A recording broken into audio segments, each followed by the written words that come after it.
nuestra psicoanalista, a la que le doy la bienvenida. Laura, ¿qué tal? Hola, ¿qué tal? Bienvenida, ¿cómo estás? Muchas gracias, muy bien, encantada.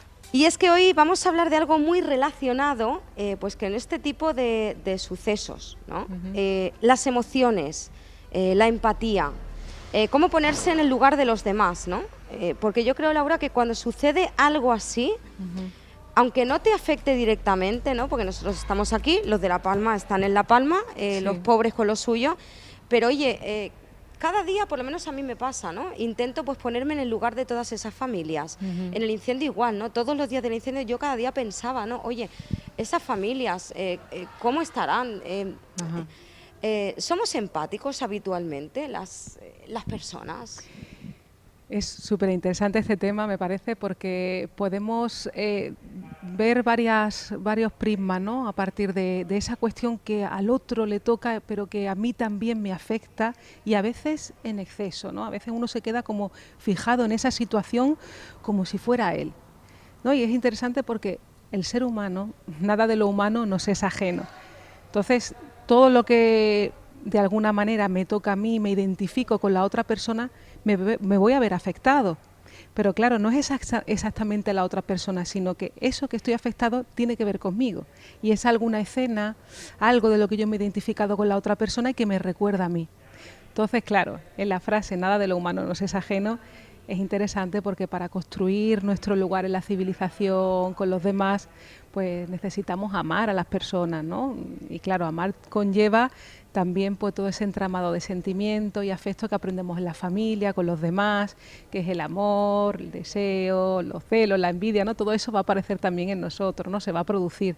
Y claro, cuando ocurre una situación desgraciada en una persona, también pasa una cosa muy interesante, porque, por ejemplo, la labor del psicoanalista, los psicoanalistas tenemos que psicoanalizarlo, en el sentido de que cuando el paciente está hablando, yo tengo que tener mi mente en blanco, porque hay cosas de las que va a hablar esa persona que pueden tocarme a mí.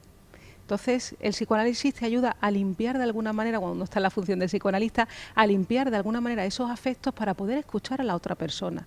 Entonces, a veces esa cuestión de ponerme en el lugar del otro es una cosa compleja, porque a veces no es que me pongo en el lugar del otro, es que invado el lugar del otro. Entonces, a veces una persona te dice una frase y te ves tan afectado, te ves tan mal, porque realmente es un afecto reprimido que hay en ti, que se ha escenificado en las palabras de la otra persona. Entonces, ¿no te ha pasado a ti alguna vez que te has acercado a alguna persona, has dicho una frase que para ti no tiene importancia y esa persona te da una reacción emocional desmedida?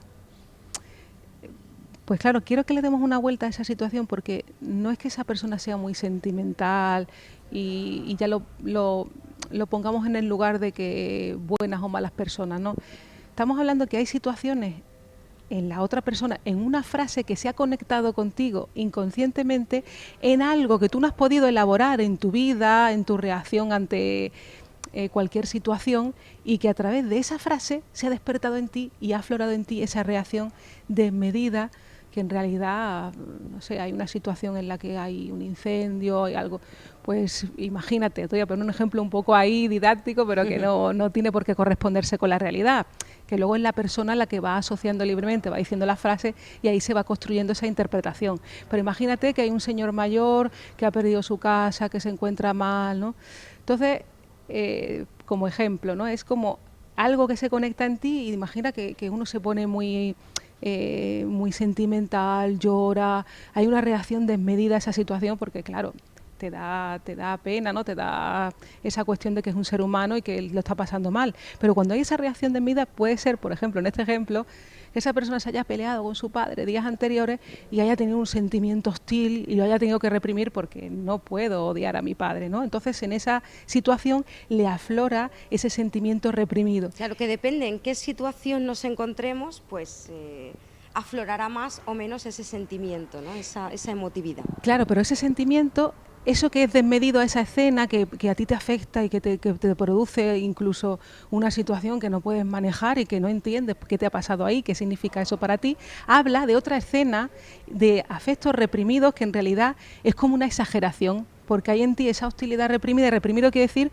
como que no lo acepto, no lo tolero, lo reprimo, como si lo olvidaras en tu inconsciente, pero eso está generando en ti una reacción Entonces, a determinadas cosas uno reacciona de una manera que no entiende. Laura, por qué. yo siempre he dicho que no puedo ser psicoanalista, ni psicóloga, ni psiquiatra, ni nada de eso puedo ser yo. Porque me iría a casa con los problemas de toda la gente. Pero es que es un trabajo, claro. Es yo que, no podría, no es pero hay que valer, Laura, es como ser médico, como ser cirujano, ¿no? O sea, tienes que valer para eso. En eso no sé.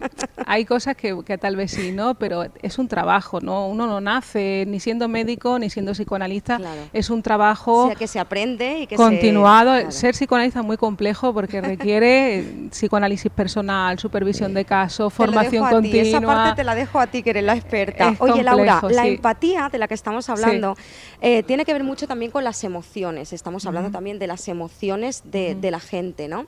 Sí. ¿Piensas que han cambiado las emociones en estos tiempos de pandemia? Por ejemplo, en una situación de el fuego del otro día, ¿no? Situaciones de este tipo. Qué importante es un abrazo, ¿no? Qué importante es un contacto físico con una persona que lo necesita, ¿no? Una acogida de mano. ¿Ha cambiado todo esto? A mí me parece que también estamos un poco en una crisis de valores, ¿no? De valores humanos, en este lugar supraeconómico donde parece que prima la economía. Seguimos amando y odiando como hace miles de años, ¿no? Pero por eso es la importancia del psicoanálisis, porque nos ayuda a domeñar ciertos afectos, ciertos sentimientos, hacernos más humanos, ser más generosos, renunciar a nuestro narcisismo. Porque claro, hay personas que sí que necesitan ese abrazo, una palabra cariñosa, preguntar, preocuparte, ¿no? Porque no somos sin otros, estamos rodeados de personas y necesitamos, la única riqueza que tenemos son las relaciones sociales. Fíjate, hay una hecatombe, de un día para otro te cambia la vida, pero lo que queda son las relaciones sociales. Si no nos sostenemos en otras personas, tenemos una vida muy pobre, porque incluso hay tribus que para castigar a la persona que ha cometido un delito lo aíslan del grupo y esa persona acaba o enloqueciendo o falleciendo. Fíjate la importancia que tenemos de la relación con los otros, y a relacionarnos con los otros no nos enseñan. Esto es muy importante, no nos enseña a relacionarnos con las personas, porque a veces uno se relaciona como le enseñaron en su familia. Y todos sabemos que en las familias a veces pues pasan ciertas formas de educar o... No tiene por qué ser el modo correcto, claro. Claro, y que no es complejo, ¿no? Las relaciones con los demás, porque uno sale de la familia, luego llega al mundo, y claro, uno tiene que ser también generoso, confiar en el otro, y son aspectos que vemos que a veces están muy denostados, ¿no? Y claro, incluso en el sistema capitalista en el que nos encontramos, si no confiamos en otra persona, ni crece, ni podemos hacer ningún tipo de proyecto, nada. Entonces es esencial, ¿no? Y para construir esas relaciones humanas, pues eso también hay que perderle cierto asco a las otras personas, ¿no? Incluirlas, ¿no? En nuestra vida, que son compañeros de viaje, y claro, y dejar esos sentimientos infantiles, ¿no? Porque a veces aparece la envidia, los celos, y eso bien canalizados pueden producir pues que vivamos mejor, ¿no? Que también el otro siempre está incluido en todos nuestros actos, ¿no? Entonces, muy importante. Laura, una última cuestión, ya para terminar. ¿Se pueden controlar las emociones? O sea, hay casos, por ejemplo, un duelo, ¿no? De una persona pues muy, muy cercana. A veces pues no sabemos qué decirle, ¿no? A esa persona, qué hacer cuando la veamos, si llamarla, si... ¿Existe realmente ese control de nuestra emoción? A mí me parece que el gran problema que tenemos en la actualidad es precisamente eso, querer controlar todo. Las emociones, querer controlar una conversación, cómo uno va a reaccionar, eso es una represión. Y eso ocasiona... Hay que dejarse llevar un poco, ¿no? Es que hay que psicoanalizarse, porque frente al otro me van a pasar cosas, pero yo no las puedo controlar desde mi conciencia.